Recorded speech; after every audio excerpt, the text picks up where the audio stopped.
हरे कृष्णा कृष्णा कृष्णा हरे हरे, हरे राम राम राम हरे हरे। हरे कृष्णा। आप सभी भक्तों का हार्दिक स्वागत है आज की श्रीमद् भागवतम की इस कक्षा में। स्वागतम सुस्वागतम। और हम चर्चा कर रहे हैं श्रीमद् भागवत तृतीय स्कंद और अध्याय नंबर 24 के ऊपर। जल्दी से हम रिकैप करते हैं हमने क्या पढ़ा था। हम पढ़ रहे थे कि साक्षात भगवान कृष्ण एक बालक के रूप में प्रकट हुए थे, कपिल मुनि के रूप में। और कर्दम मुनि जो हैं वो उनकी स्तुति कर रहे हैं। एक्चुअली कर्दम मुनि को जब पता लगा कि साक्षात भगवान उनके घर में प्रकट हुए हैं तो वो बड़े प्रसन्न हुए थे और अकेले में गए थे भगवान के पास में उनके दर्शन करने के लिए। सबके सामने उन्होंने बात नहीं करी और अकेले में जाके उन्होंने भगवान से इस प्रकार से बोला कि प्रभु, हम तो गृहस्थी में फंसे हुए लोग हैं, लेकिन हमारे ऊपर आप बड़ी कृपा करते हो कि आप हमारे घर में प्रकट होते हो। ये आपकी अहेतु की कृपा हमारे ऊपर है। और इस प्रकार से उन्होंने कुछ और भी बातें बोली थी। इसी श्रृंखला में हम पढ़ेंगे आज श्रीमद् भागवत तृतीय स्कंद अध्याय 24 और श्लोक संख्या नंबर 30 से हम प्रारंभ करेंगे। कर्दम मुनि ने कहा, सदैव अपने भक्तों का मान वर्धन करने वाले मेरे प्रिय भगवान, आप अपने वचनों को पूरा करने तथा वास्तविक ज्ञान का प्रसार करने के लिए ही मेरे घर में अवतरित हुए हैं। तो कर्दम मुनि यहाँ पे कह रहे, प्रभु मेरी तो कोई योग्यता नहीं, मैं तो इस लायक ही नहीं, लेकिन ये आपकी अहेतु की कृपा है और आप अपने भक्तों का मान वर्धन करने वाले हैं।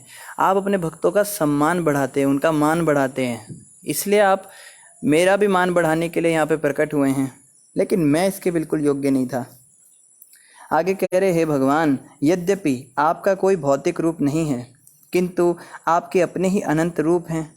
वे सचमुच ही आपके दिव्य रूप हैं और आपके भक्तों को आनंदित करने वाले हैं। ये श्लोक बड़ा महत्वपूर्ण है। यहाँ पे कर्दम मुनि समझा रहे हैं उन लोगों को जो लोग कहते हैं कि भगवान का कोई रूप कैसे हो सकता है। अरे जो सृष्टि बनाने वाला परम परवरदिकार है, जो अकाल पुरख है, जो अल रहमान है, जो अल्लाह है, सबसे महान है, उसका रूप कैसे हो सकता है हमारे जैसा? तुम लोग पागल हो चुके हो। अरे वो भगवान है, वो सबसे बड़ा है, वो सबको बनाने वाला है, उसका रूप हमारे जैसा हो ही नहीं सकता। वो भी अगर हमारी तरह आंखें और कान और नाक लेके हो गया तो फिर कैसे वो सारी सृष्टि बना सकता है, कैसे वो महान हो सकता है? तो पूछो भाई कैसा दिखता है फिर वो तो बस निराकार है, उसका कोई रंग रूप नहीं, वो तो एक लाइट के समान है, उसमें तो बस ऊर्जा ही ऊर्जा है और उसी की ऊर्जा से सब काम चल रहे दुनिया के। ऊर्जा का स्रोत है वो, उससे ही सब सूर्य चंद्रमा नक्षत्र तारे, इवन हम भी जो आत्माएं हैं, रूह हैं या स्पिरिट सोल्स हैं, हम सब उसी से आए हैं। इस प्रकार की वो लोग बातें करते हैं। उनकी बातें बिल्कुल सही हैं, क्योंकि कर्दम मुनि कह रहे हैं, हे भगवान, यद्यपि आपका कोई भौतिक रूप नहीं है, भगवान का रूप भौतिक नहीं है, भगवान का रूप अगर हमारे जैसा हो गया तो वो भगवान कैसे होंगे? लेकिन किंतु देखो क्या कह रहे, आपके अपने ही अनंत रूप हैं। ये बात इन मूर्खों को जाके समझाए। मूर्ख भी नहीं है बेचारे, अनजान है, अज्ञानी है। उन अज्ञानियों को बताइए जाके कि अगर वो परम परवरदिगार है, अगर वो अकाल पुरख है, अगर वो सबसे बड़ा है, अगर वो अल्लाह है, वो सबसे महान है, तो क्या उसमें इतनी शक्ति नहीं कि वो अनंत रूप ले सके? अपनी इच्छा से क्या वो 2 आंखें, 2 कान और 1 नाक और 1 मुंह प्रकट करके एक शरीर नहीं ले सकता? अगर वो परम है तो, अगर उसके पास सारी शक्ति है तो क्या वो इस संसार में नहीं आ सकता अपनी इच्छा से? तुम कौन होते हो उसको रिस्ट्रिक्ट करने वाले, ये कहने वाले कि नहीं आ सकता? जो लोग कहते हैं कि कभी नीचे भगवान आ ही नहीं सकते, वो महान है, वो अपने 7वें आसमान पे रहते हैं, वो अपने धाम में रहते हैं, या वो तो निराकार प्रकाश के रूप में उड़ रहे हैं हवा में, तो अगर उनमें इतनी शक्ति है तो क्या वो एक रूप नहीं धारण कर सकते अपनी इच्छा से? अब क्यों धारण करेंगे, क्यों नहीं करेंगे, ये उनके ऊपर है। अब ये नहीं कह सकते कि उनको क्या ज़रूरत पड़ गई। अरे उनकी अपनी मर्जी है। मान लो अगर कभी ज़रूरत पड़ गई, एक बार को मान लो, तो क्या नहीं कर सकते? बिल्कुल कर सकते हैं, क्योंकि वो आपके या मेरे या किसी के कंट्रोल में नहीं है। हम कौन होते डिसाइड करने वाले कि वो क्या कर सकते हैं, क्या नहीं कर सकते हैं? भगवान कुछ भी कर सकते हैं। अगर वो परम है, अगर वो महान है, तो निराकार भी बन सकते हैं और वो साकार भी बन सकते हैं, दोनों रूप उनके। और यहाँ कह रहे अनंत रूप हैं। तो अपनी इच्छा से वो मछली भी बन सकते हैं, अपनी इच्छा से वो कछुआ भी बन सकते हैं, अपनी इच्छा से शूकर भी बन सकते हैं, अपनी इच्छा से राम और कृष्ण के रूप में भी आ सकते हैं। ये उनकी इच्छा के ऊपर है, और उनकी जो इच्छा है वो पूर्ण स्वतंत्र है। उन पर कोई रेस्ट्रिक्शन किसी का चलता नहीं है, ना चलने वाला है, क्योंकि भगवान क्या है, वो त्रिगुणातीत हैं। त्रिगुणातीत का मतलब क्या होता है, जो तीनों गुणों से परे हैं। हम सब लोग तीनों गुणों के अंदर में रहकर उसके कंट्रोल में काम करते हैं। तीन गुणों के अंदर रहने का मतलब, हम चाहते नहीं कि हमारी मौत हो, फिर भी हमारी मौत होती है। हम चाहते नहीं कि हम बूढ़े हो जाएं, फिर भी हम बूढ़े होते हैं। हम चाहते नहीं हैं कि हम बीमार पड़े, हम गरीब हों, हम बदसूरत हो जाएं, या हमारा कोई शरीर का अंग खराब हो जाए, लेकिन सब कुछ होता है। क्यों होता है? क्योंकि हम तीन गुणों के अंदर हैं, और ये तीन गुण हमें नचाते हैं। इन तीनों गुणों के प्रभाव से ही हमें काम, क्रोध, ईर्ष्या, लोभ, मोह, अहंकार ये सब आता है। तो जो व्यक्ति इन तीन गुणों को कंट्रोल करने वाला है, वो भला क्या नहीं कर सकता? उसके ऊपर किसी का जोर नहीं चलता। जब तीनों गुणों का उस पर जोर नहीं चलता, तो तेरी बुद्धि का जोर कैसे चलेगा?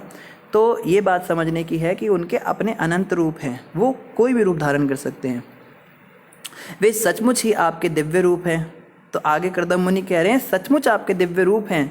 कोई ये ना सोचे कि राम भगवान नहीं थे, कृष्ण भगवान नहीं थे, भगवान पैदा कैसे हो सकते हैं, भगवान का शरीर कैसे हो सकता है, भगवान तो वो महाकाल है, वो सबसे महान व्यक्ति है जो कभी दिखता नहीं है, ऐसा होता है वैसा होता है, बड़ी बड़ी बातें करेंगे। तो राम और कृष्ण के रूप में सचमुच ही भगवान आए थे, उनका दिव्य रूप था, ये बात आप मानिए, क्योंकि कर्दम मुनि इसको मानते हैं, और आपके भक्तों को आनंदित करने वाले हैं। अब देखो, ये भी बता दिया। कोई कहता है ना कि क्यों भगवान को ज़रूरत पड़ गई आने की, भगवान को क्या क्या काम है यहाँ पे आने का। कोई जैसे कोई मुसलमान भाई कहता है, या कोई क्रिश्चियन भाई कहता है, या कोई सिख भाई कहता है कि भगवान तो इतने महान है, उन्हें क्या कमी पड़ गई अपने धाम में जो वो यहाँ पर आएंगे। वहाँ तो जन्नत में इतने सुंदर सुंदर उद्यान होते हैं, वन होते हैं, उनकी इतनी सारी संगिनियाँ होती हैं, उनके साथ उनकी क्रीड़ाएँ होती है, रासलीलाएँ होती हैं, उन्हें क्या आवश्यकता है इस संसार में आने की। तो ये आंसर है इसका, कि वे अपने भक्तों को आनंदित करने के लिए यहाँ पे आते हैं। अब कोई कहे भाई भक्तों को क्यों आनंदित करने आते हैं, तो यहाँ पे इसका आंसर मिलता है। एक बार क्या हुआ, अकबर ने बीरबल से प्रश्न किया। अकबर ने कहा, बीरबल तुम्हारे हिंदुओं के खुदा को कोई काम नहीं है क्या? क्यों जापना, जब देखो धरती पे आता रहता है, कभी कोई बन के आ जाता है, कभी कुछ बन के आ जाता है, उसको कोई ऊपर मन नहीं लगता क्या? तो बीरबल ने कहा, जापना कुछ समय बाद में आपको इस बात का उत्तर दूंगा, अभी नहीं दूंगा। तो बीरबल ने क्या किया, अकबर का छोटा सा बच्चा था, गोद में ही था, उसकी हूबहू शक्ल का एक मोम का पुतला बनवाया बीरबल ने, और बिल्कुल असली लग रहा था, और नौकरानी को समझा दिया तुम्हें क्या करना है, और कि जब अकबर बादशाह अपने राज दरबार में आके बैठेगा सिंहासन पर, तो तुम उस बच्चे को लेकर आ जाना, मोम के पुतले को, उसको कपड़े उपड़े लिपटा देना, और बिल्कुल गोद में से पकड़ना जैसे बच्चा है उसका। तो वो समझ गई। अब अकबर बादशाह आए, अपना सिंहासन पे बैठे, और दरबारी लोग सब बैठे हैं, सामने एक फुहारा लगा हुआ था। ऐसे उनके दरबार में फुहारे लगे रहते थे, उसमें पानी बहता रहता था। तो नौकरानी जो है वहाँ पे आ गई अचानक से उसके बच्चे का पुतला लेके, और अकबर उसको देख के बड़ा खुश है, मेरा बच्चा, और देख ही रहा, देखते देखते नौकरानी ने पानी के अंदर उस बच्चे को फेंक दिया। और अकबर खड़ा हुआ सिंहासन से, वो नौकरानी को तो क्या बोलना था, कुछ नहीं समझ में आया, सीधा सीढ़ियाँ उतर के भागता हुआ आया, और पानी के अंदर से सबसे पहले उस बच्चे को बाहर निकाला, और देखा ये तो पुतला है। फिर इसने उस नौकरानी को कहा, ये क्या मजाक है? तब बीरबल आया सामने। बीरबल ने कहा, जहाँपना, ये आपके उस प्रश्न का उत्तर है, अभी मेरे प्रश्न का उत्तर दीजिए। आपके इतने सारे राज दरबारी बैठे थे, इतने सारे लोग बैठे थे, आपने इनमें से किसी को आदेश क्यों नहीं दिया कि ज़रा मेरे बच्चे को निकालो, ज़रा पानी में गिर गया है वो? अकबर ने कहा, भाई मेरा बच्चा है, मेरे जान से भी प्यारा है मुझको, ये पानी में गिरा है, ये तो मेरे तो दिमाग में कुछ नहीं आया कि मैं किसी को क्या बोलूं। तो बोले, यही बात है कि भगवान के जो प्रेमी भक्त होते हैं, जो पूरी तरह उन पे आश्रित होते हैं, जो सरेंडर होते हैं उनको, जो पूरी तरह से अपने जीवन की डोरी उनके हाथ में सौंप चुके होते हैं, उन भक्तों पे जब कष्ट आता है तो भगवान सोच नहीं पाते कि किसको भेजूं, क्या करूं। वो सीधा ही आ जाते हैं नीचे। जैसे जब प्रहलाद के ऊपर इतना कहर ढाया उसके पिता ने, तो भगवान को समझ नहीं आया कि किसको भेजूं, क्या करूं, तो खुद ही भाग कर आ गए, नरसिंह बनकर आ गए। मीरा के ऊपर जब आरोप लग रहे थे और एक सांप को पिटारे के अंदर डाल के उसको दिया गया, तो भगवान को समझ में नहीं आया क्या करूं, किसको भेजूं, और सांप की जगह शालिग्राम बनकर प्रकट हो गए। तो भक्तों को क्या कह रहे हैं, भक्तों को आनंदित करने के लिए भगवान साक्षात इस संसार में आते हैं। कृष्ण भगवान, राम भगवान, इनके अनंत भक्त थे, जैसे शबरी थी और जटायु थे और केवट थे। इन सभी भक्तों को आनंदित करने के लिए भगवान राम इस संसार में आए थे। या कृष्ण भगवान के भी बहुत भक्त थे, पांडव थे, द्रौपदी माता, कुंती माता, उद्धव और गोपियाँ ब्रज की और द्वारका की रानियाँ या यशोदा मैया, देवकी मैया, इनको आनंदित करने के लिए भगवान आते हैं। तो ये समझने की बात है कि भगवान इस संसार में क्यों आते हैं। हे भगवान, आपके चरण कमल ऐसे कोश के समान हैं जो परम सत्य को जानने के इच्छुक बड़े बड़े ऋषियों मुनियों का सदैव आदर प्राप्त करने वाला है। कह रहे हैं कि आपके जो चरण कमल हैं वो एक ऐसी संपदा के समान है जो परम सत्य को जानने के इच्छुक, जो बड़े बड़े ऋषि मुनि होते हैं ना, वो आपको जानना चाहते हैं और उनको आदर प्राप्त कराने के लिए आपके चरण कमल एक कोश के समान है। आप एक बहुत बड़े खजाने के समान है उनके लिए। ऐसे ऐश्वर्य, वैराग्य, दिव्य यश, ज्ञान, वीर्य और सौंदर्य के से ओतप्रोत हैं, अतः मैं आपके चरण कमलों की शरण में हूँ। तो कर्दम मुनि कह रहे हैं, प्रभु मैं आपके चरणों की शरण लेता हूँ, क्योंकि बड़े बड़े ऋषि मुनि जो हैं वो आपके चरण कमलों को एक बहुत बड़ा धन मानते हैं अपना, जो कि सत्य को जानने वाले होते हैं। वो बड़े आदर के साथ आपकी पूजा करते हैं। और कह रहे हैं, मैं कपिल के रूप में अवतरित होने वाले पूर्ण पुरुषोत्तम भगवान की शरण लेता हूँ। तो यहाँ पे खुलासा किया, इनका नाम है कपिल देव, जो भगवान के अवतार हुए हैं कर्दम मुनि के पुत्र के रूप में, इनका नाम कपिल देव है। तो कहते हैं मैं कपिल देव की शरण लेता हूँ, जो स्वतंत्र रूप से शक्तिमान तथा दिव्य हैं, जो परम पुरुष हैं तथा पदार्थ और काल को मिलाकर सबों के भगवान हैं, जो त्रिगुणमय सभी ब्रह्मांडों के पालन करता है और प्रलय के पश्चात भौतिक प्रपंचों को अपने में लीन कर लेते हैं। तो भगवान के विषय में बता रहे हैं कि भगवान पहले तो संसार को बनाते हैं, फिर उसका मेंटेनेंस करते हैं और प्रलय करने के बाद सब कुछ अपने अंदर लीन कर लेते हैं। हम इतना तो जानते हैं कि शिव जी डिस्ट्रक्शन करते हैं, संसार के संहार का कार्य शिव जी के ऊपर है। जब शिव जी तांडव नृत्य करते हैं प्रलय के समय पर, तो उनकी तीसरी आंख खुलती है और जहाँ जहाँ उनकी दृष्टि पड़ती है सब जगह तहस नहस हो जाती है। लेकिन उसके बाद क्या होता है, जब प्रलय के समय पर सब कुछ टूट फूट जाता है तो उसको डिस्पोज कहाँ करते हैं। जैसे कोई बिल्डिंग टूटती है तो उसको तोड़ने के बाद उसका मलबा उठा के और ट्रकों में भर के जो है ले जाया जाता है और कहीं फेंक दिया जाता है। तो ये सारा जो मलबा पड़ा होता है संसार में, ये कहाँ जाता है, इसके विषय में यहाँ बताया जा रहा है। ये सारी चीज़ें क्या होती हैं, प्रलय के पश्चात भौतिक प्रपंचों को अपने में लीन कर लेते हैं। ये सब भगवान विष्णु के शरीर में चले जाते हैं। ये सारा ब्रह्मांड ही नष्ट हो जाता है, सारी जीवात्माएं इसके अंदर से निकल जाती हैं। देखो, जीवात्माएं कभी नष्ट नहीं होती। कोई ये ना सोचे, जैसे कई लोग कहते हैं ना दुनिया ख़त्म होने वाली है। जी हाँ, 2020 में दुनिया ख़त्म होने वाली है, 2012 में दुनिया ख़त्म हो जाएगी, एक बहुत बड़ा मीटरऑइड गिरेगा पृथ्वी पे। या कई लोग कहते हैं कि कलयुग ख़त्म होने वाला है। जैसे ये ब्रह्म कुमारीज होते हैं, ब्रह्म कुमारीज कहते हैं कि आज से 50 साल पहले गुरु महाराज हमारे गए थे ब्रह्म कुमारीज के एक प्रोग्राम में, तो वो कहते थे कि 10 साल के बाद दुनिया ख़त्म होने वाली है, ख़त्म हो जाएगी, ख़त्म हो जाएगी। तो महाराज कहते हैं मेरे को 50 साल हो गए, मैं उनको जाके पूछता हूँ 10 साल में दुनिया ख़त्म होने वाली थी, क्या हुआ? तो उन्होंने कहा कि अभी नहीं ख़त्म होगी, टाइम एक्सटेंड कर रहे हैं हम। तो उन्होंने टाइम और एक्सटेंड कर दिया। तो अभी भी उनके पास जाओ तो कहते हैं बस 3-4 साल बाद दुनिया ख़त्म होने वाली है। तो बड़ी सारी डेट्स उन्होंने दी। तो कहने का भाव ये है कि जो कहते हैं दुनिया ख़त्म हो जाएगी, कलयुग आ जाएगा, संसार समाप्त हो जाएगा, प्रलय आ जाएगी, तो इस बात को समझना है कि ये दुनिया ख़त्म अगर हो भी गई, बाय चांस मान लीजिए अगर ख़त्म हो भी गई, तो भी हम कभी नष्ट नहीं होने वाले, क्योंकि हम आत्मा एवं शरीर नहीं है। ये शरीर मर जाएगा पर आत्मा कभी नहीं मरेगी। तो मैं कभी नष्ट नहीं होने वाला। मैं कितनी बार मरा हूँ, पहले इस जन्म से पहले कुछ और था, उससे पहले कुछ और था। 84 लाख योनियाँ कितनी बार भोगी हैं मैंने, कितने चक्कर लगाए 84 लाख के, कोई गिनती नहीं। तो इतने जन्मों के बाद भी अगर मैं ज़िंदा हूँ तो आगे भी नहीं मरने वाला। जीवात्मा कभी नहीं मर सकती।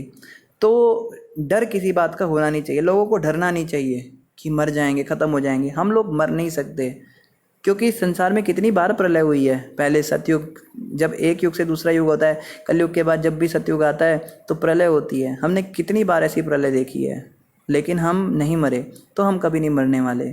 और बात रही इस बात की कि जब ब्रह्मांड ही नष्ट हो जाता है और सब कुछ विष्णु भगवान में लीन हो जाता है तो हमारा क्या होगा। तो बताते हैं कि हम जो आत्माएं हैं, हम सब भी भगवान विष्णु के दिव्य शरीर में लीन हो जाते हैं, लेकिन वहाँ पे जाके हम अपनी सत्ता नहीं खोते। ऐसा नहीं होता कि हम, जैसे कहते हैं ना कि समुद्र की बूंद जब समुद्र में मिल जाती है तो वो समुद्र ही बन जाती है, लेकिन हम एक ऐसी शक्ति हैं, भगवान की तटस्थता शक्ति हैं, हम जीवात्माएं हैं। हम हैं तो भगवान के शरीर का ही हिस्सा, निकले तो वहीं से हैं, लेकिन हम वापस जाके उसमें विलीन नहीं होंगे। जैसे चुंबक होती है ना, चुंबक का एक टुकड़ा उसमें से तोड़ दो तो वो वापस कभी नहीं चिपकता, आप उसको चिपकाने की कोशिश करेंगे तो वो रिपेल करता है। तो हम भगवान के शरीर से निकले जरूर हैं, लेकिन वापस भगवान के अंदर जाके भगवान नहीं बन जाएंगे हम अपनी सत्ता नहीं खो देंगे, विलीन नहीं हो जाएंगे, हम समाप्त नहीं हो जाएंगे। हमारी जो पर्सनैलिटी, हमारा जो व्यक्तित्व है, ये हमेशा रहेगा। आत्मा के रूप में हम भगवान के शरीर में तब तक विश्राम करते हैं जब तक दोबारा से सृष्टि नहीं होती। फिर दोबारा से भगवान के दिव्य शरीर से ब्रह्मांड निकलते हैं, जब वो सांस छोड़ते हैं फिर ब्रह्मा बनते हैं, फिर ब्रह्मा सारी सृष्टि करते हैं और फिर उसके अंदर बीज डालते हैं। फिर बीज के अंदर हम आत्मा जो विष्णु जी के शरीर में थी, भगवान विष्णु के शरीर से उन बीजों में आते हैं और अपनी अपनी योनियों के द्वारा बड़े होते हैं। कोई कुत्ते के बीज में आता है, कोई मनुष्य के बीज में आता है, कोई पेड़ पौधों के बीज में आता है। जैसे जिसने कर्म करें उसके हिसाब से फिर से हमारा जन्म हो जाता है। आगे क्या कह रहे हैं कर्दम मुनि, ये बड़ी इंपॉर्टेंट शिक्षाएं, इसको ये इनसे बहुत सारे हमारे कॉन्सेप्ट्स क्लियर होंगे जो दूसरे लोग हमसे पूछते हैं, विधर्मी लोग हमसे पूछते हैं ऐसा कैसे वैसा कैसे, ये सारे कॉन्सेप्ट कर्दम मुनि ठीक कर रहे हैं। और आगे जो कपिल मुनि उपदेश देंगे ना, वो तो और भी ज़्यादा हमारा कॉन्सेप्ट क्लियर करेंगे। अभी आगे कपिल मुनि के उपदेश भी आएंगे। भगवान कपिल ने जो सांख्य योग का दर्शन दिया, बहुत बहुत इंपॉर्टेंट है। उसका एक एक श्लोक हम बहुत ज़्यादा रिलेट कर सकते हैं अपने जीवन से। आगे कहते हैं, समस्त जीवात्माओं के स्वामी, मुझे आपसे आज कुछ पूछना है। तो कर्दम मुनि कह रहे हैं, प्रभु आज आप जो समस्त जीवात्माओं के स्वामी हैं, आपसे मैं एक प्रश्न करना चाहता हूँ। क्यों करना चाहते हैं भाई? क्योंकि आपने मुझे अब पितृ ऋण से मुक्त कर दिया है और मेरे सभी मनोरथ पूरे हो चुके हैं, अतः मैं संन्यास मार्ग ग्रहण करना चाहता हूँ। तो यहाँ पे एक बात आई है कि आपने मुझे पितृ ऋण से मुक्त कर दिया है। ऋण क्या होता है, इस पे थोड़ी चर्चा करने की आवश्यकता है। हम लोगों पे ना बहुत सारे ऋण लग रहे हैं एक्चुअली में। ऋण का मतलब होता है लोन। जैसे हम लोन लेते हैं या कर्जा लेते हैं, हम पे कर्जा लगता है ना। जब हम किसी की वस्तु का उपयोग करते हैं और बदले में उसको कुछ नहीं देते तो हमको कर्जा चढ़ता है। जैसे हम बैंक से 20,000 रुपये या 10 लाख रुपए ले लेते हैं तो एक हमको लोन चढ़ता है कि ये आपको चुकाना पड़ेगा, ये आपका नहीं है, वो पैसा बैंक का है, लेकिन आपने उसको ले रखा है और आप उसका भोग कर रहे हो। हालांकि आप कहो भाई हम तो भूल गए, हमने तो 20 साल पहले लिया था, लेकिन बैंक वाले नहीं छोड़ते। वो कहते हैं जितने साल पहले लिया था अभी आप क्लेम वापस कीजिए, अपना पैसे वापस दीजिए, नहीं तो आपको जेल में पहुंचा देंगे। ये प्रोसेस है। ऐसे ही जो सूर्य देव रोज आ रहे हैं, जिनकी ऊर्जा से पौधों को शक्ति मिलती है और हम उन्हें खाते हैं, हमारे शरीर में इतनी शक्ति है। हम सूर्य देव की रोशनी के अंदर विटामिन डी लेते हैं, उनसे हम प्रकाशित होते हैं, लाइट उनकी यूज़ कर रहे हैं। देखो घर के अंदर छोटी सी अगर बिजली भी जलाते हैं, कोई लाइट जलाते हैं तो उसका भी बिल आता है ना। किसी का 2,000 आता है, किसी का 5,000 आता है, किसी का 10,000 महीने का बिल आता ही आता है। लेकिन सूर्य देव इतने सालों से हमें प्रकाशित कर रहे हैं, कभी हमें बिल नहीं मांगा किसी ने। तो ये नहीं सोचना चाहिए कि फ्री का है, हमें ऋण चढ़ रहा है, हमको पता नहीं है। ये बात शास्त्रों में लिखी है। इसको कहते हैं देव ऋण। देव ऋण का मतलब होता है देवताओं का ऋण। बारिश करते इंद्र देव, पानी का बिल आता है ना। दिल्ली जैसे शहरों में अगर आप रहेंगे तो वहाँ पे पानी का भी बिल आता है। तो वर्षा जो कर रहे हैं देवता, वो हम पे कृपा कर रहे हैं, वो हमको पानी पिला रहे हैं, हमारी आवश्यकताओं की पूर्ति कर रहे हैं, तो उनका भी ऋण है। वायुदेव ऑक्सीजन सप्लाई कर रहे हैं। आप जाइए किसी हॉस्पिटल के अंदर, ऑक्सीजन सिलेंडर लगाइए, 1 घंटे के अंदर अंदर हज़ारों रुपए का बिल आ जाता है।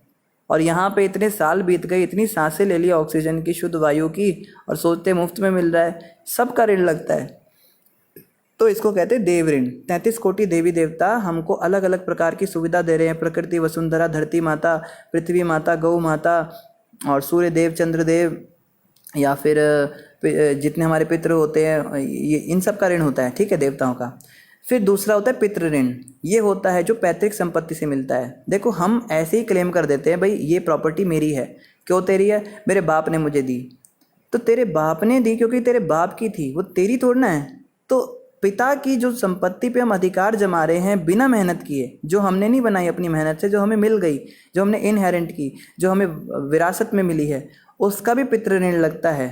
जो हमारे पूर्वज हुए हैं, हमारे दादे परदादे हुए हैं, उन सब की वो कमाई है, उन सब की मेहनत है। उन्होंने उस पर हल चलाए हैं, उस धरती के ऊपर उन्होंने मेहनत की है या उन्होंने उसको बनाया है, तो उनका भी हमें ऋण लगता है क्योंकि हमें मुफ्त में वो मिल गई। जैसे हमने बैंक का एग्जांपल लिया था ना कि मुफ्त में हम पैसे लेके चले गए बैंक से, तो बैंक कहता है आपको ऐसे बिना काम किए हम क्यों फ्री में देंगे, आपको बदले में चुकाना पड़ेगा। तो पितृ ऋण जो होता है वो बेटा जब हम किसी का बनते हैं तो हमें ऑटोमेटिक पितृ ऋण लग जाता है। या मातृ ऋण होता है, कहते हैं ना कि सारे ऋण चुकाए जा सकते हैं पर माँ का ऋण नहीं चुकाया जा सकता। तो माँ का ऋण क्या होता है, माँ ने हमारी इतनी सेवा की है, रात रात में हमको जाग जाग के उसने इतना ध्यान रखा है, हमें खिलाया है, खुद भूखी रही है, उसने बहुत बलिदान दिए हमारे लिए। माँ का स्वभाव ऐसा भगवान ने बनाया है, तो ये मातृ ऋण होता है। ऐसे ही ऋषि ऋण होता है, ऋषियों की जिनकी हम संतानें हैं, जिन्होंने अलग अलग चीज़ों के आविष्कार किए, जिन्होंने इस प्रकृति के अंदर ये सारे पेड़ पौधे उगाए, जंगल ये सब बसाए, उन ऋषियों का हम पे बड़ा ऋण है। तो ये सारे ऋण हमको लग रहे हैं और इसी के कारण हमें कभी पितृदोष लग जाता है, कभी देव दोष लग जाता है, कभी किसी देवता की दशा चल जाती है, कभी महादशा चल जाती है। ये इसीलिए होता है कि हम इन्हें प्रॉपरली चुकाते नहीं हैं लोन। जब हम लोन चुकाते नहीं हैं तो क्या होता है, फिर वो क्लेम करते हैं और पुलिस वालों को बोलते हैं और पुलिस वाले हमें परेशान करते हैं। तो भगवान की जो पुलिस है वो यमराज हैं। यमराज जो वो हेड कांस्टेबल हैं और उनके अंडर में जो यमदूत होते हैं वो लोकल हवलदार की तरह होते हैं। तो जितने भी कष्ट हमें संसार में मिलते हैं ये यमदूतों के द्वारा मिलते हैं। एक वैष्णव ठाकुर है, उन्होंने भजन लिखा है अपना, अपना करम भुंजाए शमन कहे लोचन दास। तो वो कहते हैं कि मेरे अपने कर्मों के कारण ही यमराज के दूत मुझे कष्ट दे रहे हैं। लोचन दास ठाकुर का एक भजन है, परम करुणा पहुँ दुई जना, ऐसे शुरू होता है। तो उसमें वो कहते हैं कि मुझे जो कष्ट मिल रहा है संसार में वो यमदूतों के कारण है। तो एक्चुअली में हमें कष्ट यमदूतों के कारण मिलता है। यमदूत जीते जी भी कष्ट देते हैं, मरने के बाद तो अलग ही उनकी चलती है, वो तो खैर डिस्क्राइब करने लायक भी नहीं है, उसमें तो बहुत ही खौफनाक नज़ारे देखने पड़ते हैं। पर जीते जी भी जो हमें दुख मिल रहे हैं वो यमदूतों के द्वारा मिलते हैं, क्योंकि देवता ऋषि ये लोग सब कंप्लेन करते हैं कि देखिए इन्होंने हमारा ऋण लिया, ये रोज़ हमें यूज़ करते हैं हमारे सामान को और कभी कुछ चुकाते नहीं हैं। तो देवताओं का ऋण चुकाया जाता है यज्ञ करके। जैसे पुराने ज़माने में हर घर में यज्ञ होता था, हर घर में, ऋषि हो चाहे क्षत्रिय हो चाहे ब्राह्मण हो या वैश्य हो, सब लोग यज्ञ करते थे। छोटा सा एक वेदी बना के, आप देखेंगे ऋषियों के जो आश्रम होते थे उसके बाहर एक छोटी सी यज्ञशाला जरूर होती थी, या जो बड़े बड़े महल होते थे, राजमहल के अंदर एक बहुत बड़ा यज्ञ का स्थान होता था। तो यज्ञों के द्वारा हम देव ऋण चुकाते हैं। यज्ञ के अंदर जो आहुति डाली जाती है ना, जो अन्न डालते हैं, घी डालते हैं, फल डालते हैं, ये सीधे देवताओं के पास पहुँचते हैं और इससे उनका ऋण चुकता है। दूसरा पितृ ऋण। पितृ ऋण तब चुकता है जब हम बाप बनते हैं। तो जैसे हमारे पिता ने हमको सब कुछ दिया, संपत्ति दिया, ऐसे ही हम आगे अपने बच्चों को दे के जाते हैं, तो पितृ ऋण भी चुक जाता है। और माँ का ऋण चुक जाता है जब माँ बनती है कोई स्त्री।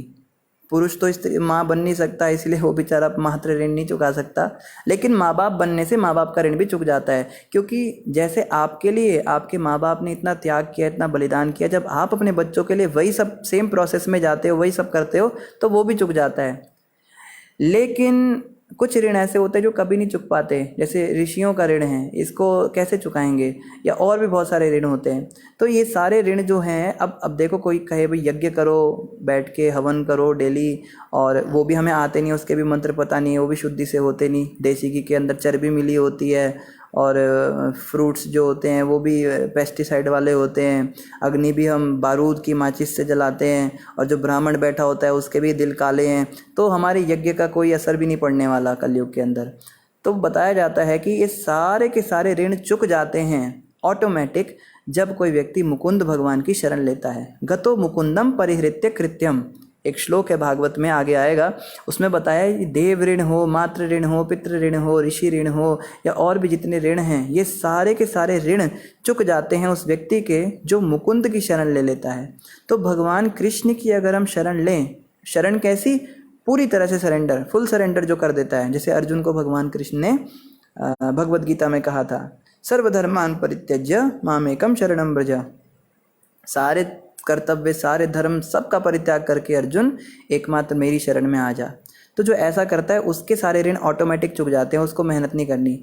लेकिन जो मुकुंद की शरण नहीं लेते उनके ऊपर ये सारे ऋण लगते हैं और फिर अपनी अपनी वसूली अपने अपने तरीके से की जाती है।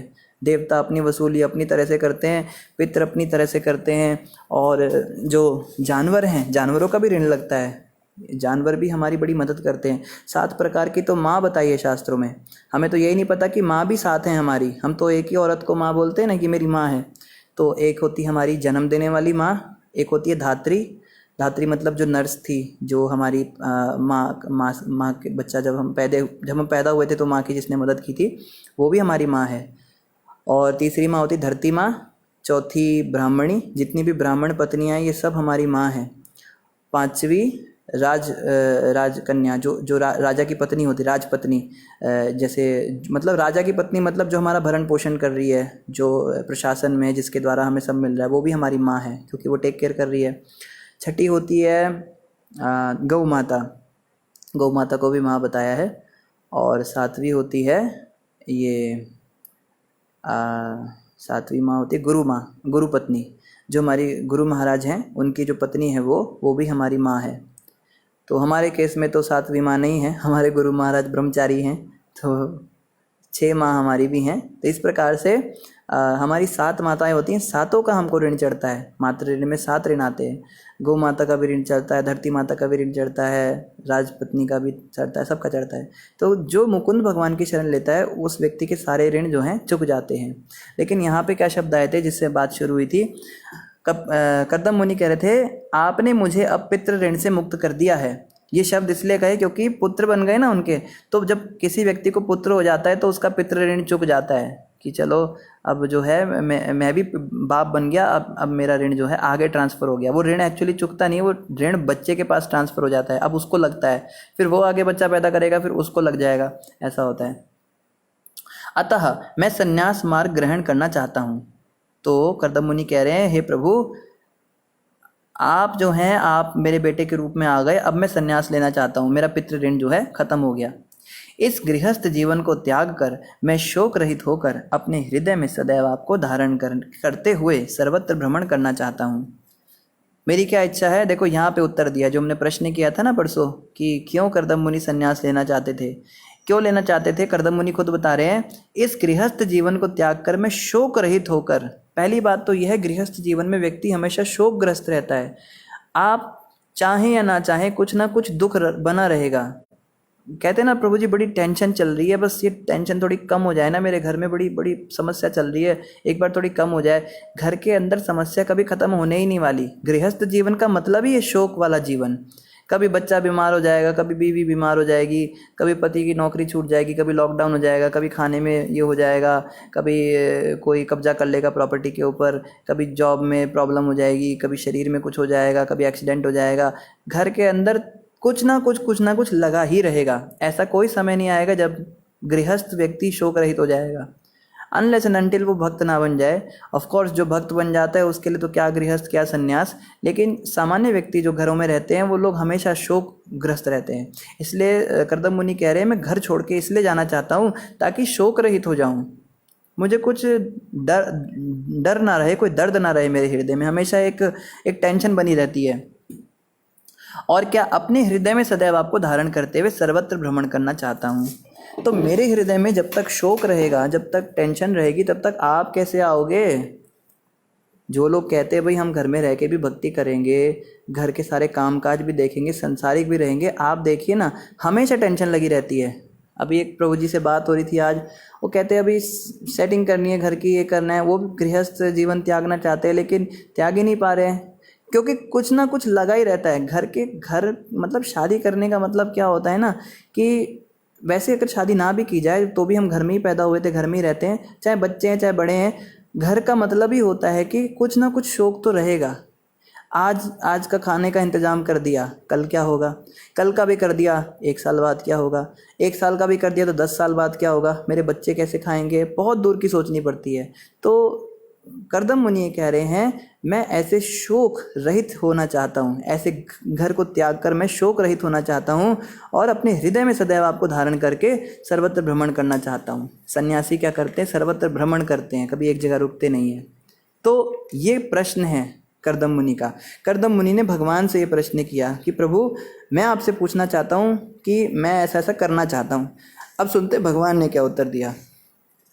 श्री भगवानुवाच, भगवान कपिल ने कहा, मैं जो भी प्रत्यक्ष रूप से या शास्त्रों में कहता हूँ वह संसार के लोगों के लिए सभी प्रकार से प्रामाणिक है। पहली बात तो कपिल मुनि ने ये कही कि देखो, अब मैं जो भी आंसर आपको देने वाला हूँ वो प्रत्यक्ष रूप से या शास्त्रों में जो भी मैंने बोला है ये सब प्रामाणिक है। मैं ऑथेंटिक बात बोलूँगा। मेरी बात आप ये नहीं कह सकते कि, या कपिल मुनि तो कर्दम मुनि तो ऐसा नहीं कहेंगे, लेकिन हम लोग ऐसा कह सकते हैं ना कि ये तो कपिल भगवान ने कहा है, हम क्यों माने इस बात को। तो पहले कपिल भगवान ने कह दिया जो बात मैं बोलने वाला हूँ ये पूरी तरह प्रामाणिक है, या मैंने शास्त्रों में भी जो बातें बोली वो पूरी तरह ऑथेंटिक है, उसको बिल्कुल पत्थर की लकीर की तरह मानना चाहिए। कई लोग कहते हैं ना कि भगवत गीता में भगवान कृष्ण ने ऐसा कहा है, लेकिन मुझे ऐसा लगता है, मतलब भगवत गीता में ये वाले श्लोक तो मुझे बड़े पसंद हैं बट ये वाले श्लोक मुझे पसंद नहीं। तो यहाँ पे इस बात का खंडन हो गया, इस विचारधारा का। भगवान ने जो कह दिया मतलब कह दिया, दैट इज फाइनल। भगवान ने जो कहा है उस पर कोई प्रश्न चिन्ह उठा ही नहीं सकता, क्योंकि वो ही ऑथेंटिक हैं सबसे बड़े। जैसे हमारे जो CBSE बोर्ड होता है बच्चों का, स्कूल का, CBSE बोर्ड के अंदर NCERT की किताब को प्रामाणिक माना जाता है और कहा जाता है कि NCERT की किताब में जो लिखा हुआ है वही सही है। अब अगर किताब के अंदर कुछ गलत मिसप्रिंट हो गया, बाय चांस मान लो उस किताब में कुछ चीज़ गलत छप गई और वही चीज़ कोई बच्चा एग्ज़ाम के पेपर में लिख कर आ गया, तो कोई उसके नंबर नहीं काट सकता। कोई कहे इसने तो गलत लिखा है, तो यही बोला जाएगा कि प्रामाणिक किताब के अंदर से ही इसने गलत पढ़ा है तो इसकी गलती नहीं है, उसको सही ही माना जाएगा। इसी प्रकार अगर मान लो, ऐसे तो भगवान से कभी कोई गलती होने नहीं वाली, मान लो कोई बात हमें अच्छी नहीं लग रही, भगवत गीता में कोई ऐसी बात भगवान कृष्ण ने बोल दी जो हमारे हिसाब से ठीक नहीं है, लेकिन अगर हम उसका पालन करेंगे तो प्रकृति के नियम हमेशा हमें एलिवेट करेंगे भगवान के धाम की ओर, भले ही हमें गलत लग रहा है। जैसे भगवान कृष्ण कहते हैं सारे धर्मों का परित्याग करो, माँ को छोड़ो, बाप को छोड़ो, पत्नी को छोड़ो, बच्चों को छोड़ो, मेरी शरण में आ जाओ, मुझे सरेंडर कर दो, मुझे जीवन समर्पित करो। तो हमें लगता है ये तो बिल्कुल गलत बात कही है भगवान ने, क्योंकि एक जगह पे भगवान ये भी कह रहे हैं कि कर्म करो, अपना जो भी आपको मिला है अपने स्वभाव को मत छोड़ो, अपने स्वभाव में रहो। लेकिन अगर हम ये काम कर देते हैं, हम सब कुछ छोड़ के भगवान की शरण में चले जाते हैं, तो कोई व्यक्ति ये नहीं कहेगा कि तुमको पाप लगेगा, गृहस्थ जीवन छोड़ के गए हो, तुमने जिम्मेदारी छोड़ी छोटे छोटे बच्चों की। लोग कहेंगे ये गलत है, ये सामाजिक रूप से भी गलत है और ये नैतिक रूप से भी गलत है, लेकिन क्योंकि भगवत गीता में ये लिखा है इसलिए अगर हम ऐसा करेंगे तो हमें कोई पाप नहीं लगेगा, क्योंकि वो प्रामाणिक शास्त्र है। इसी तरह से कपिल भगवान कह रहे हैं मेरे द्वारा जो भी बोला गया है कर्दम मुनि, सब कुछ प्रामाणिक है, चाहे मैं प्रत्यक्ष रूप में तुम्हें बोल रहा हूँ, चाहे मैंने शास्त्रों में लिखा है। अगर तुम इसका पालन करो तो कभी भी तुम गलत नहीं कहलाए जाओगे, तुम्हारा कल्याण ही होगा हमेशा। हे मुने, चूंकि मैं तुमसे पहले ही कह चुका हूँ कि तुम्हारा पुत्र बनूंगा, अतः उसी को सत्य करने हेतु मैंने अवतार लिया है। तो हे मुनि, कर्दम मुनि, तुम ये मत समझो कि मैं किसी और प्रयोजन से यहाँ पे आया। मैंने तुम्हें वचन दिया था कि मैं तुम्हारा पुत्र बनूंगा, केवल उस वचन को निभाने के लिए मैं तुम्हारे पास आ गया। इस संसार में मेरा प्राकट्य विशेष रूप से सांख्य दर्शन का प्रतिपादन करने के लिए हुआ है। अब कपिल भगवान कह रहे हैं मैं इस रूप में, इस कपिल के अवतार के रूप में इस संसार में क्यों आया हूँ? विशेष रूप से मैं सांख्य दर्शन का प्रतिपादन करूँगा। एक सांख्य दर्शन है, एक फिलॉसफी है जिसको मैं दूंगा। हमारे जो सनातन धर्म है इसके अंदर 6 मुख्य दर्शन माने जाते हैं, जैसे योग दर्शन होता है, कर्म होता है, मीमांसा होता है, उसी में एक सांख्य योग भी आता है जो कि बहुत ही महत्वपूर्ण है, जो पढ़ाया जाता था हमारे गुरुकुलों में हर किसी को। ये कपिल भगवान के द्वारा दिया गया है, जो यहाँ पे कपिल भगवान कह रहे हैं आवश्यक भौतिक कामनाओं के बंधन से मुक्ति चाहते हैं।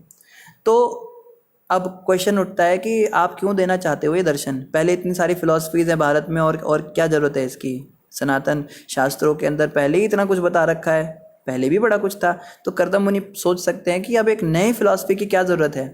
तो देखो ये बता रहे हैं किन के लिए है ये मैं उन लोगों के लिए दूंगा। ये फिलॉसफी वो लोग पढ़ें या उनके काम की है। ये जो फिलॉसफी है, ये जो सांख्य दर्शन है, किन लोगों के लिए है? ये उन लोगों के लिए है जो उन व्यक्तियों द्वारा आत्म साक्षात्कार हेतु परम समादिष्ट है। जो लोग आत्म साक्षात्कार करना चाहते हैं और जो अनावश्यक भौतिक कामनाओं के बंधन से मुक्ति चाहते हैं। हम सब अनावश्यक भौतिक कामनाओं में पड़े हैं। हम कहते हैं प्रभु जी हमारा मन तो बहुत होता है, हम सादा जीवन जिए, सादगी से जिए, लेकिन हमारे अंदर से ना वासनाएं नहीं जा रही। हम सोचते हैं हमारे अंदर बिल्कुल काम वासना ना आए, लेकिन आ जाती है। हम सोचते हैं हमें लालच ना आए, लेकिन आ जाता है।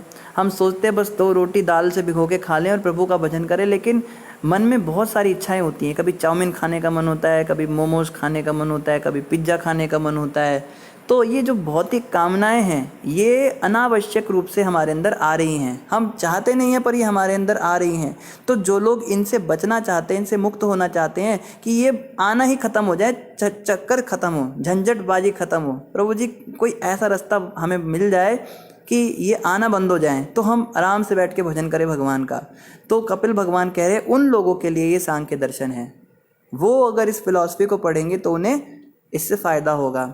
और ये हमारा बड़ा परम सौभाग्य है कि श्रीमद् भागवत के अंदर सांख्य योग दर्शन भी दिया हुआ है। पूरा तो नहीं, पर जो कपिल भगवान ने मेन श्लोक बताए वो इसमें आएंगे आगे। सांख्य योग में वो पूरा बताएंगे क्या करना चाहिए, क्या नहीं करना चाहिए हमको।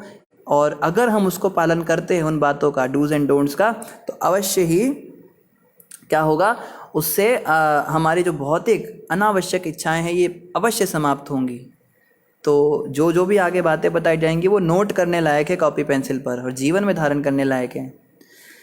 आगे कह रहे आत्म साक्षात्कार का यह मार्ग जिसको समझ पाना दुष्कर है, अब काल क्रम से लुप्त हो गया है। तो कपिल भगवान कह रहे हैं ऐसा नहीं है कि आज से पहले ये था नहीं, मैं कोई नई चीज़ देने वाला हूँ, कोई नया दर्शन दे रहा हूँ। एक्चुअली में ये था, ये दर्शन, ये फिलॉसफी पहले भी थी, लेकिन क्या हुआ, समय के साथ कालक्रम में ये लुप्त हो गया। ये जो है अब इसका इतना प्रचार नहीं है, तो लोग जो है भटक रहे हैं, इसलिए मैं इसको दोबारा से दे रहा हूँ। जैसे भगवान कृष्ण ने अर्जुन को कहा था ना, 5000 साल, जो लोग कहते हैं ना कि गीता 5000 साल पुरानी है, लोग बोलते हैं कि कुरान 1500 साल पुरानी है, बाइबल 2000 साल पुरानी है, और तोरा जो है वो 3000 साल पुरानी, और भगवत गीता 5000 साल पुरानी है। लेकिन भगवत गीता में भगवान कृष्ण ने 5000 साल पहले अर्जुन को बोला, अर्जुन जो तुझे ज्ञान दे रहा हूँ ना गीता का, ये पहली बार नहीं मिल रहा है तेरे को। ये ज्ञान तो मैंने सृष्टि के आरंभ में ही सूर्यदेव को दे दिया था। जब संसार शुरू हुआ था, जब सूर्य चांद सब बने थे, उसी समय पे मैंने सूर्यदेव को ये ज्ञान दिया था। तो एक्चुअली में ये जो ज्ञान है तो पहले भी था भगवत गीता का, लेकिन 5000 साल पहले दोबारा दिया गया अर्जुन को। दोबारा या तिबारा या चौबारा, जितनी भी बार भगवान ने दिया, अलग अलग समय पे भगवान ने भगवत गीता का ज्ञान बड़े लोगों को दिया। तो इसी प्रकार से कपिल मुनि कह रहे हैं ये जो दर्शन है सांख्य योग, ये तो पहले भी था, लेकिन अब मैं तुम्हें इसको, अब मैं जो है संसार में इसको दोबारा प्रकट करूँगा। इस दर्शन को पुनः मानव समाज में प्रवर्तित करने और व्याख्या करने के लिए ही मैंने कपिल का यह शरीर धारण किया है, ऐसा जानो। मैं कपिल के रूप में मतलब इसी काम से आया हूँ। मेन मेरा यही मोटिव था कि मुझे सांख्य दर्शन देना है मानव समाज को। अब मेरे द्वारा आदिष्ट तुम मुझे अपने समस्त कार्यों को अर्पित करके जहाँ भी चाहो जाओ। तो कर्दम मुनि अपने बेटे से परमिशन लेने आए। क्यों लेने आए? सन्यासी को अपने बेटे से परमिशन लेने की कोई ज़रूरत ही नहीं होती, क्योंकि उनके बेटे परम भगवान हैं। वो उनके बेटे नहीं, उनके भी बाप ही हैं एक तरह से। तो कर्दम मुनि ने बोला कि प्रभु मैं जाना चाहता हूँ। तो यहाँ पे कपिल मुनि कह रहे हैं अब मेरे द्वारा आदिष्ट तुम मुझे अपने समस्त कार्यों को अर्पित करके जहाँ भी चाहो जाओ। अब तुम कहीं भी जा सकते हो। दुर्जय मृत्यु को जीतते हुए शाश्वत जीवन के लिए मेरी पूजा करो। ये बात ध्यान रखना कि सन्यास लेने के बाद जहाँ भी जाओ मेरा पूजा अवश्य करता रहना, मेरी पूजा मत भूल जाना। और क्या बोला? अपने समस्त कार्यों को मुझे अर्पित करके जाओ। कि सन्यासी कौन है? प्रभुपाद जी अक्सर कहा करते थे अपने प्रवचन में कि एक्चुअली में रियल सन्यासी अपने समस्त को अर्पित कर दे। वो एक गृहस्थ भी हो सकता है, एक ब्रह्मचारी भी हो सकता है, एक स्त्री भी हो सकती है, एक बच्चा भी हो सकता है। कोई भी व्यक्ति अगर अपने हर कार्य भगवान की खुशी के लिए कर रहा है, वो खा रहा है भगवान की खुशी के लिए, सो रहा है भगवान की खुशी के लिए। ये कहना जितना आसान है ना, जीभ हिला देना, 2 इंच की ज़बान है, इसको हिलाना बड़ा आसान है कि भगवान के खुशी के लिए सब कुछ करो। बहुत मुश्किल काम है।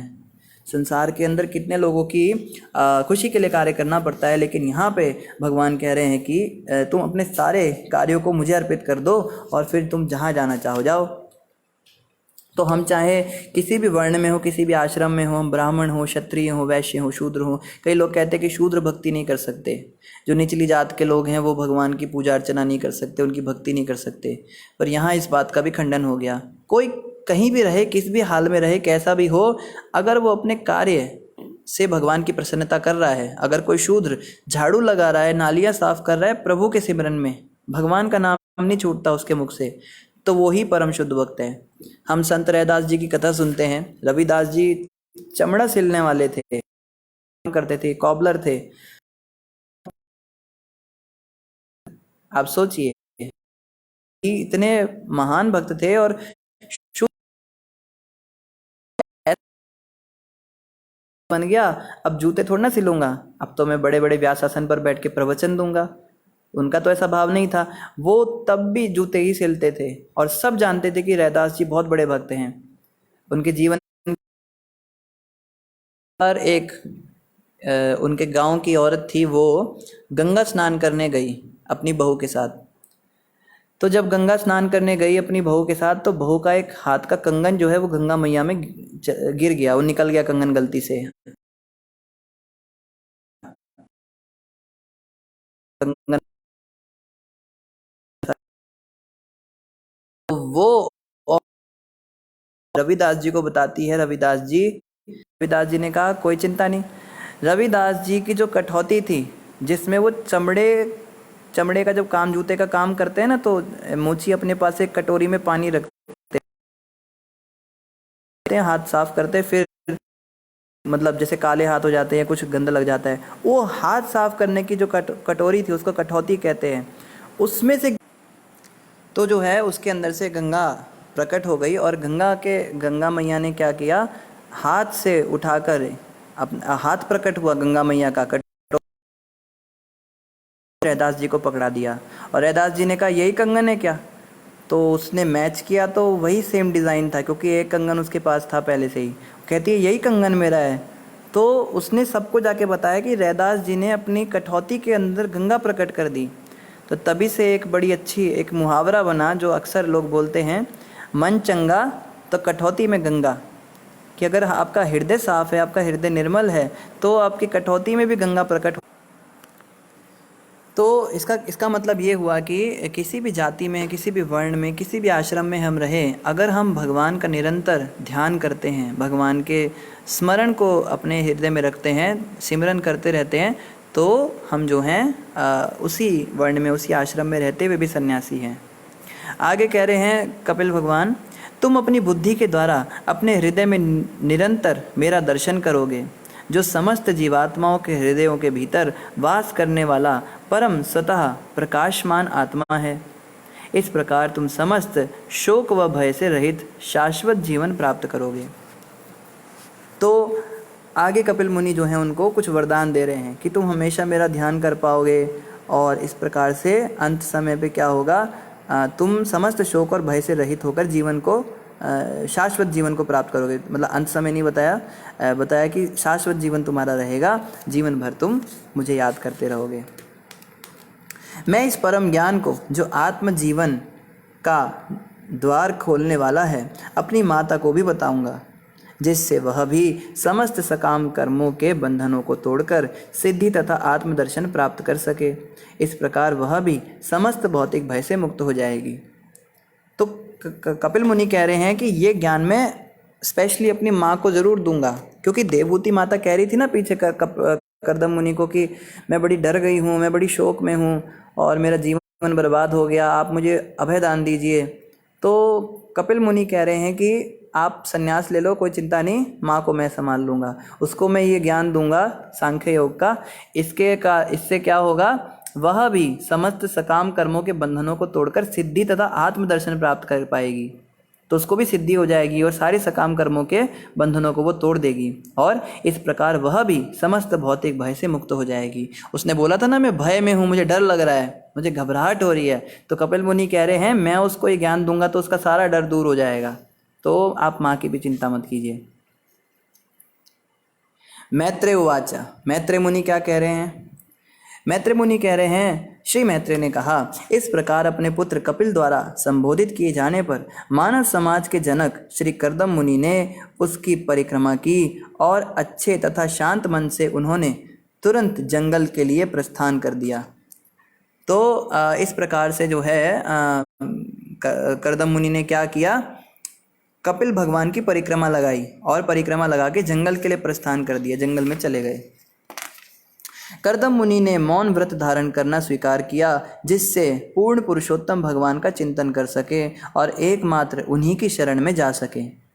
तो बता रहे कर्दम मुनि ने मौन व्रत धारण कर लिया था, वो कुछ नहीं बोलते थे अपने मुख से, कि बोलेंगे तो जो हम बोलते हैं ना एक्चुअली वो चिंतन होता है हमारा। ये बहुत बड़ी साइंस है।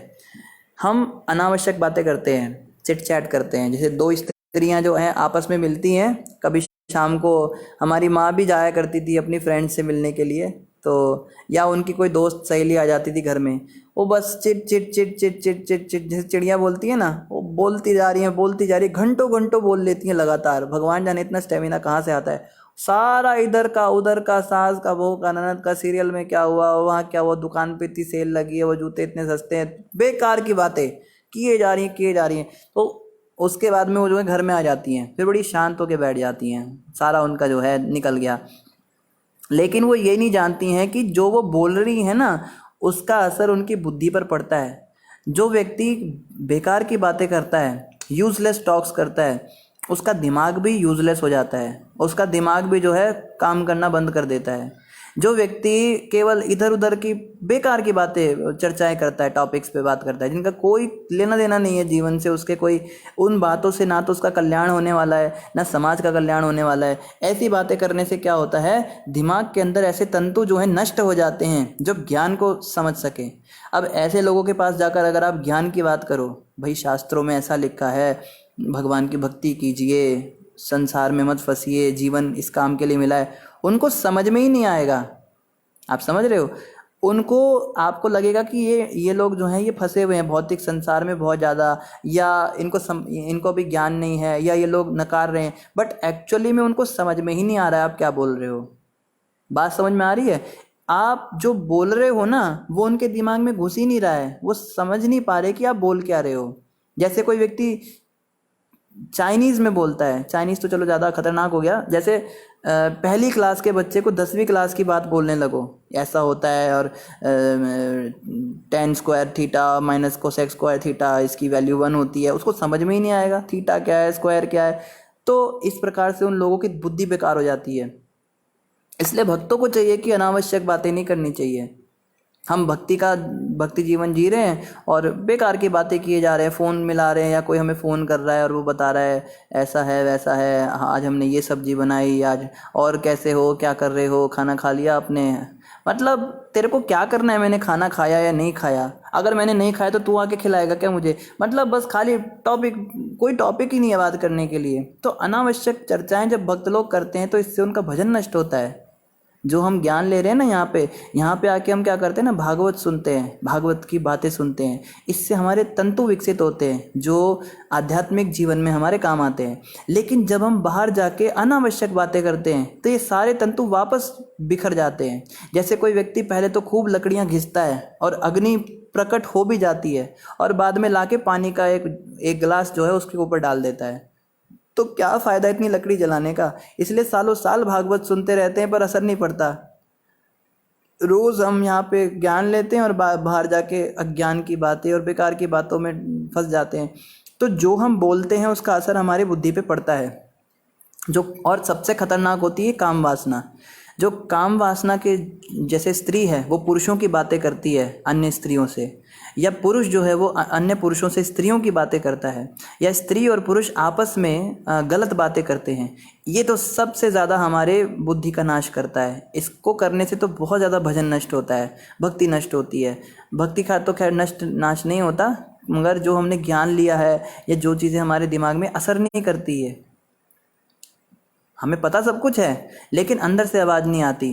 हम कहते हैं ना कि हमने ज्ञान तो हमें सारा है लेकिन ना पता नहीं छूट नहीं रहा हमसे प्याज लहसुन नहीं छूट रहा, हमसे चाय कॉफ़ी नहीं छूट रही, या कोई सिगरेट पीता है हमसे सिगरेट छूट नहीं रही है। हम चाहते हैं भक्ति में बढ़ें, आगे करें, हमसे संसार नहीं छूट रहा है, हमसे मोह माया नहीं छूट रही, हमसे जो है टीवी देखना नहीं छोड़ा जा रहा, हमसे मोबाइल नहीं छूट रहा है, हमसे गंदी आदतें नहीं छूट रही हैं। तो क्यों नहीं छूट पा रही हैं? इस कारण से नहीं छूट पा रही हैं। भागवत जिसने पढ़ा हो ही नहीं सकता उससे सब ना छूटे। भागवत का इतना ग्लोरीज है, भागवत की बहुत महिमा है, लेकिन इस भागवत को सुनने के बावजूद भी असर क्यों नहीं होता? क्योंकि हम फालतू की बातें बहुत करते हैं, वासनाओं से रिलेटेड बातें करते हैं, इधर उधर की बातें करते हैं। तो मौन व्रत तो करदम मुनि ने ले लिया। तो प्रभुपाद जी कहते थे कलयुग में मौन व्रत लेना जो है ये सोल्यूशन नहीं है। हम मौनी बाबा नहीं बन सकते, हम बिल्कुल ही चुप होकर बैठ जाएंगे। हमें बोलना तो पड़ेगा क्योंकि बोलने की इच्छा है हमारे अंदर, इसको हम मार नहीं सकते। तो प्रभुपाद जी कहते थे इस बोलने के टैलेंट को अपना भक्ति में लगाओ। बहुत ज़्यादा बोलने की अगर तुम्हें इच्छा है तो कथा करो, कीर्तन करो, जप करो भगवान के नाम का। हरे कृष्ण कृष्ण कृष्ण हरे हरे, हरे राम राम राम हरे हरे। महामंत्र जपो, किसने मना किया है? जैसे हमने पहले भी कहा था, हमको रेडियो जॉकी बनना था बचपन में। हम सोचते थे, हमको ज़्यादा बोलने की आदत थी बचपन से ही, तो हमने सोचा रेडियो पे जैसे बोलते हैं ऐसे बोला करेंगे घंटों घंटों। तो लेकिन अब जो ये बातें जब समझ में आई तो हमने सोचा जब बोलने की जो बहुत ज़्यादा इच्छा है मन में, इसको क्यों ना हम भगवान की सेवा में लगाएं और जन कल्याण में लगाएं। तो हमने थोड़ा ऐसे कथा वगैरह करना शुरू किया। तो कहने का मतलब ये है, बोलने को मना नहीं है, बोलो, खूब बोलो, लेकिन ऐसा बोलो कि खुद का भी कल्याण हो और दूसरों का भी कल्याण हो। इसलिए संकीर्तन, जब हम कीर्तन करते हैं ना जोर जोर से, हरे कृष्णा कृष्णा कृष्णा हरे हरे, हरे राम राम राम हरे हरे। तो कोई कहेगा इतना क्यों चिल्ला रहे हो? भगवान कोई बहरे थोड़ा ना है, भगवान के कानों के अंदर कोई रुई थोड़ा ना घुसी हुई है कि आपको इतना चिल्लाना पड़ रहा है। अरे वो तो दिल में भी सुन लेगा, अपने मन में सच्चे दिल से उसको याद कर लो। इतने घंटे बजा रहे हो, इतने मृदंग ढोलक तोड़ रहे हो, करताले फोड़ रहे हो, ये चिमटे बजा रहे हो, तुम मेरा दिमाग खराब कर दिया तुमने हम लोगों का। भगवान क्या बहरे हैं क्या? तो ये जो महामंत्र है भगवान को नहीं सुनाया जाता। भगवान को क्या सुनाना, ये उन जीवात्माओं को सुनाया जाता है जो आसपास खड़े हैं या जो सुन रहे हैं। सड़कों पे जब हम कीर्तन करते हुए जोर जोर से माइक पे और करताल बजा रहे हैं और कीर्तन कर रहे हैं, तो ये लोगों के कल्याण के लिए होता है। हमें अपना कल्याण करना होता तो हम आराम से बैठ के मन में भी भगवान को याद कर लेते, लेकिन ये दूसरों के कल्याण के लिए। इसलिए संकीर्तन मतलब संग में कीर्तन करना। खूब सारे भक्त लोग मिलके जब भगवान का नाम गाते हैं जोर जोर से, तो उससे क्या होता है? उससे अनेकों जीवात्माओं का उद्धार होता है। विशेष रूप से कीट पतंगों का उद्धार होता है। हम सोचते हैं किसी निर्जन स्थान पे हम चले गए, इस सड़क पे तो कोई नहीं है, चलो कीर्तन बंद कर देते हैं। नहीं, बंद नहीं करना, क्योंकि वहाँ पे भी मक्खी, मच्छर, कुत्ते, बिल्ली, जानवर, बैक्टीरिया, ये कीटाणु, जीवाणु, ये सब तो है ना, इनका भी उद्धार होता है। तो उनको सुनाना है महामंत्र, इसलिए हमें कीर्तन अवश्य करना चाहिए। मौनी बाबा नहीं बनना है। इनकी बात अलग है, करदम मुनि तो मौन व्रत रख रहे हैं, पर हमें मौन व्रत रखने की आवश्यकता नहीं। बिना किसी संगी के वे सन्यासी रूप में पृथ्वी भर में भ्रमण करने लगे। अग्नि अथवा आश्रम में उनका कोई संबंध न रहा। तो इस अग्नि तथा आश्रय में उनका कोई संबंध ना रहा। तो इस प्रकार से वो सन्यासी बन गए और पूरी पृथ्वी पे वो भ्रमण करने लगे। इन्हीं शब्दों के साथ आप सभी का धन्यवाद। समय लगभग पूरा हो गया और हम आगे चर्चा करेंगे। कल यहीं से हम आगे बढ़ेंगे।